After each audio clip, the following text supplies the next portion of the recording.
I would say that there is appreciation for some of our previous leaders. However, it's for these like young people to actually be able to know about them first. So a lot of times growing up, a lot of people did not know about Cesar Chavez because they didn't learn about them in school. And that is when people such as Mr. De Silva come in, they teach them at in their history classes. And once they actually do get an understanding of what these leaders did, how it affected these people's lives, you do get more people. I remember during the Cesar Chavez Day event particularly, most of the people that actually helped me were high school students. So people from West Career Technical Academy, Rancho High School, Valley High School, all of these were young people that were 16, 17. But first, you kind of do have to go to them first, teach them about the history, and once they know about it, kind of create culturally relevant ways for them to get involved, and that is very important. Sometimes people don't want to do things because they don't think it's cool, but once you actually make it fun for them, create creative ways for them to be involved, they start seeing the importance in some of these things, such as voting, being involved in the community, kind of taking part in some protests that that are for or against things that they care about. Excellent. Yeah, I would just say that I think there are a couple of examples of young people standing up today that are really inspiring. In particular, I look at the Dreamers, who are almost entirely young people who, through their activism, were able to achieve national legislation. And it was, to Reuben's point, young people coming together around a fight, around a struggle. And I think we see the same thing happening around college debt, and we see a lot of the same thing happening around climate change. And it's young people saying that we've inherited problems that we didn't create, and that we want to make sure don't affect our generation and generations to come. And I feel really inspired by that. I feel really excited that there's an entire generation of folks who can communicate in ways that we've never been able to before, that can talk to each other faster and better than we've ever been able to before. If you think about it, the farm workers were organizing without cell phones, without text messaging, without the internet, without any sort of rapid communication tools. Things happened with hard maps, not Google Maps. Things happened with phone calls, not text messages or quick emails. And we have so many more tools at our disposal and know so much more about the world around us and about who we're organizing. And we have an entire generation that has grown up in that form of communication. And I think that means that as more issues pop up that affect large volumes of young people, they're able to coalesce and come together much faster than ever before. Excellent. Yes. Now, I would also like to add, social media makes it a lot more difficult for people to get away with things nowadays. So, when people learn about things like the Orlando shooting, things such as the, people going against, women's reproductive rights, a lot more eyes are on it. So a lot more people share it. And, all of these young people, they start seeing that these things are going on and that they affect their lives. And that's actually one of the ways that they get engaged, in politics and social movements and stuff like that.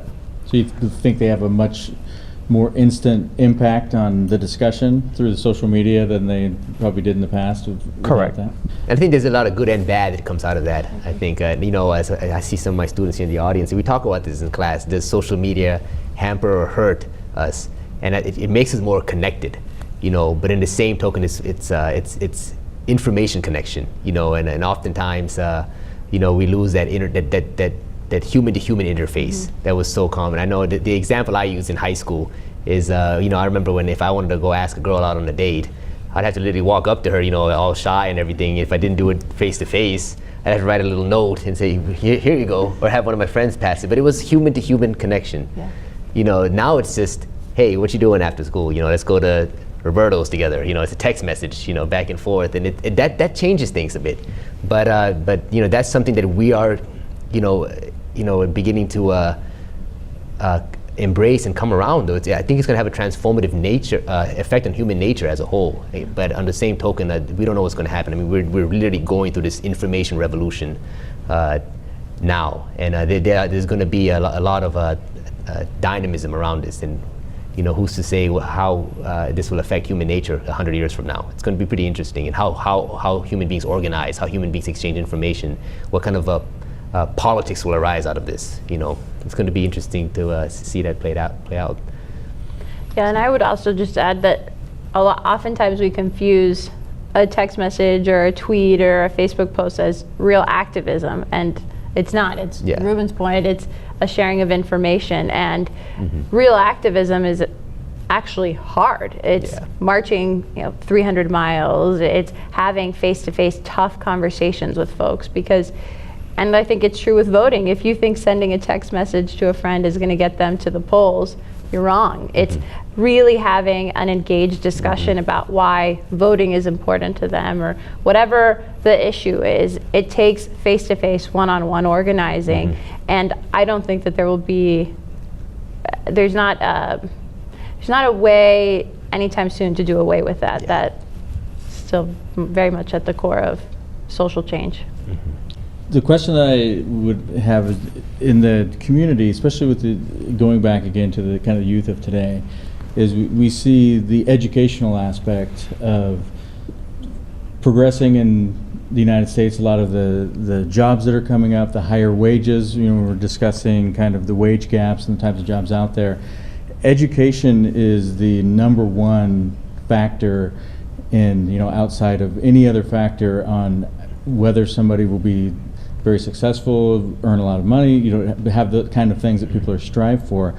Within your dealings working within the Latino community, do you see, is there that kind of respect for the education for the children? Do you see that in that seeing that pathway and support, like from the parents and within the community itself, to ensure that the youth of today get the education they need to be successful in the future? Yes, I think it's a strong yes. I mean, I think when people ask you what are, or I've seen even out, if you go about doing polls or look at some of the actual data out there, when you ask especially Latino Americans, what are the big issues to you? Oftentimes it's not the ones that we always think of. It's education is one of the top issues to Latino communities, and again, it's because of this fact, especially in more recent years, seeing a larger number of immigrants coming to this country, and that's one of the first things you try to gain in this country is, my dad, an immigrant, said the 3 things that make up the American dream are: 1, educating my kids, 2, having a house someday, and 3, maybe starting a business. That's entrepreneurship is a big thing, and we see that. Here, even in Las Vegas, if you look at the actual rates of home ownership, they're rising within the Latino community. The amount of high school students we see graduating, the amount of students we see in college, there's some challenges there, but this is good, especially with Latinas. Our young ladies, they're actually in terms of graduating rates at both high school as well as college, are actually overtaking our young men. And small business, I mean, look around you here in the city. We see a dynamic, Latin economic vibrancy here in this city. And this is something that's not just common here. It's common throughout the country. So I would say yes, definitely. Education is very, very important. If you don't have education, you can't build anything. You can't have anything else.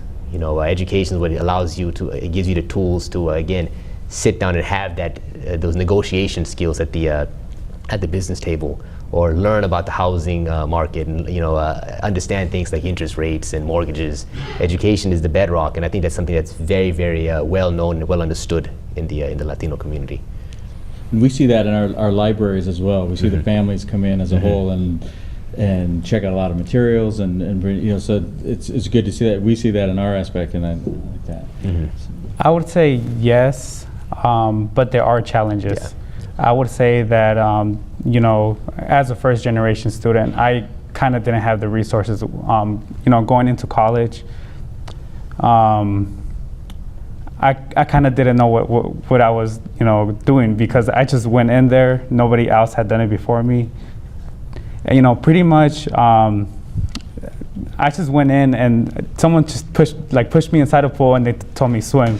So, I didn't know that I had to keep up with all of my syllabi. Sometimes I would miss assignments and I would be like, like that completely passed me by, because sometimes the teacher wouldn't remind us. Also, sometimes I would do assignments and do them the wrong way, just because I wasn't keeping up with the way that the teacher wanted us to do it, the format that they had specified on the syllabi. So, there are challenges, when I was in high school too. Both of my parents worked. Luckily I understood the importance of education. I knew that was going to be, kind of, like my way to prosper. And I mean, I would say that there are challenges, especially in those households where there's two parents that have never done it before. They really cannot give you any guidance. So you kind of have to just learn your way and navigate through the whole process on your own. Gotcha. All right. If you would, I would just like to have our panelists, if you take just a couple of minutes and maybe give a wrap up and your thoughts on the episode and anything else you'd like to close with. This side first. Okay. Again, thank you all for spending this evening here with us. Again, this is like one of my favorite documentaries, a series of all time. I was very excited when it was first released a few years back, and we watched this film here in class. We watched episode 4 and episode 5, and I tied it into my my lessons surrounding Cesar Chavez Day, which is an official holiday here in the state of Nevada. And again, I think that this episode in particular focuses on one buzzword, which is empowerment.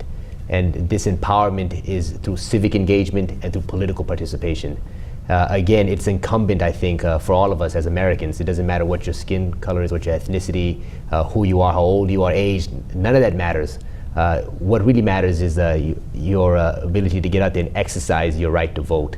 We should do all that we can to allow as many Americans to get out there and participate in our system, get people to participate. I'm an avid believer that we should have automatic voter registration. You turn 18, boom, that would solve all your problems, right, as being a field registrar there, and then we can start dealing with the other challenges, getting them to the polls physically. I'm glad there was a question out here about voter participation.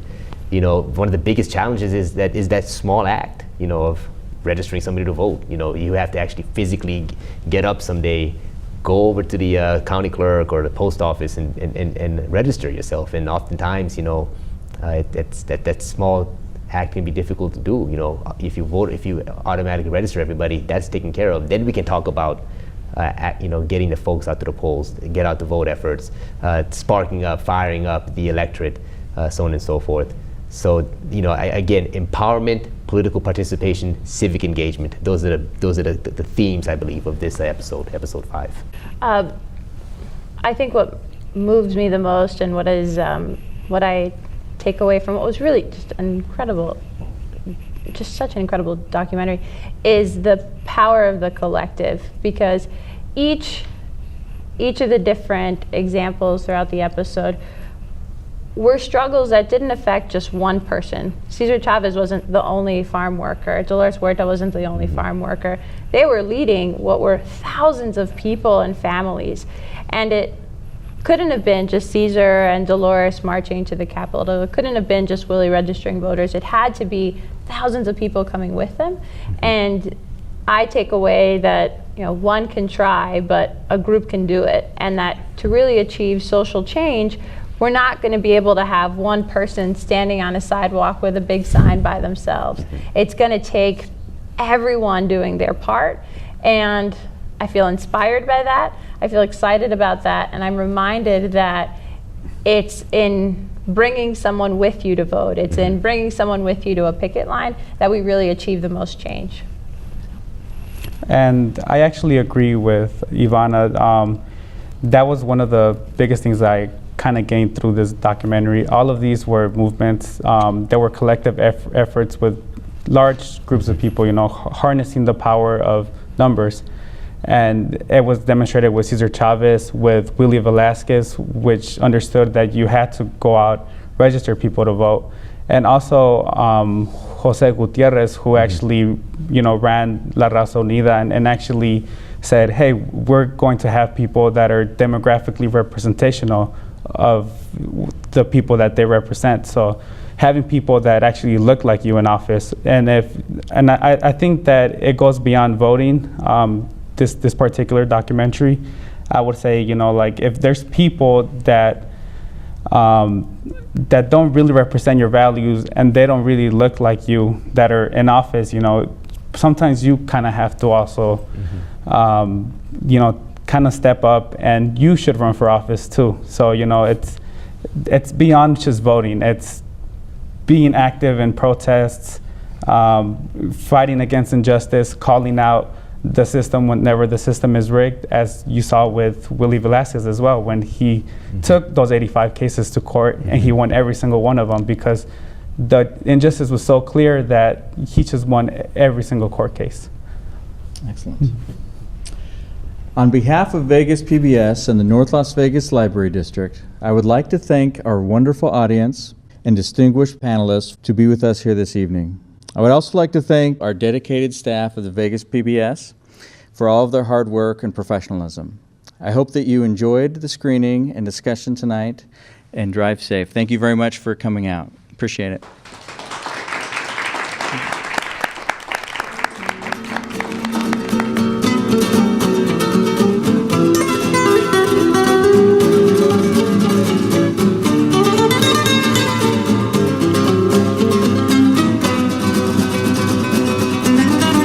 Thank you.